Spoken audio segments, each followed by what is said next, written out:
Smith foi um economista e filósofo escocês que nasceu em 1723.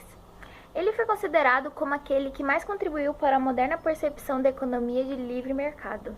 Segundo seu livro mais importante, Uma investigação sobre a natureza e a causa da riqueza das nações, a riqueza das nações e dos indivíduos em geral eram frutos de seus interesses próprios, sendo que o bem em que todos os indivíduos proporcionam não são autopercebidos. Em suas próprias palavras, não é da benevolência do padeiro ou do açougueiro que eu espero que saia o meu jantar, mas sim do empenho deles em promover o próprio autointeresse.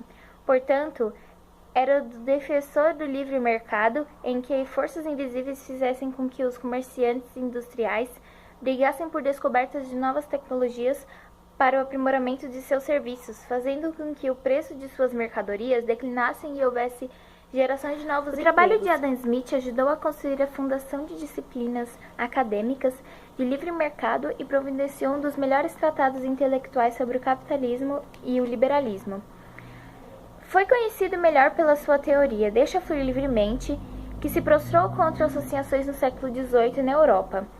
Ele acreditou no direito de influência livre do mercado sem o supervisor, como o Estado ou associações. Sua teoria influenciou o começo da industrialização da Europa e mudou muito dela em um domínio de comércio livre, provocando a emergência de empreendedores. E ele foi conhecido também como pai da economia. A doutrina que teve início na segunda metade do século XVIII, baseada na livre concorrência, na iniciativa das pessoas e das empresas, e não na intervenção do Estado na economia. Ele defendia a livre concorrência, que é a liberdade de preços e salários, a liberdade de produção e circulação de produtos, a não intervenção do Estado nas relações comerciais e a regulação do mercado pela lei da procura e oferta. Considerado o principal defensor do liberalismo, o Adam Smith é tido como fundador da economia clássica. Ele declara como sendo objetivo central de sua teoria econômica a produção em seu aspecto social, no qual a base do crescimento econômico de uma sociedade se alicerça fundamentalmente no próprio trabalho dos homens. Essa visão apresenta-se totalmente diferenciada das ideias mercantilistas, que enfatizavam a circulação de mercadoria como base do crescimento econômico, e também dos fisiocratas, que atribuíam à terra a origem de toda a riqueza disponível para determinada sociedade.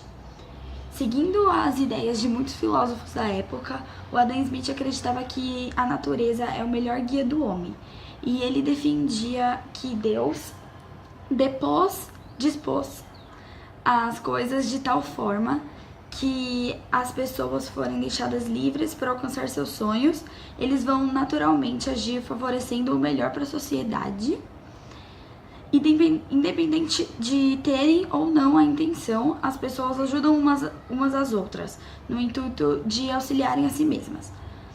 Segundo esse pensamento, até mesmo os mais gananciosos levam frequentemente aos mais favoráveis resultados para todos, e considera-se o trabalho da mão invisível da providência.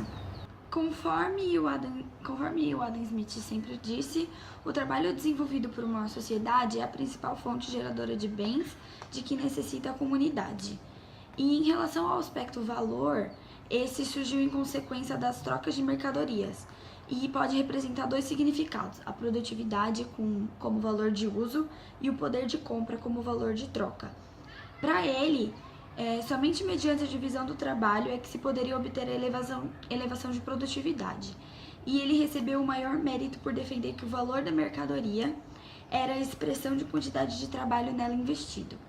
Seguindo seu pensamento, o lucro e a renda são uma dedução do produto criado pelo trabalho. O Adam Smith, analisando a sociedade capitalista com base na natureza, acúmulo e emprego do capital, ele descreve a divisão da mesma em três classes principais: a do operário, que é igual àquele que recebe o salário do trabalho; o capitalista, aquele que recebe os lucros do capital; o proprietário de terras, que é aquele que recebe a renda da terra utilizada para a produção de mercadoria.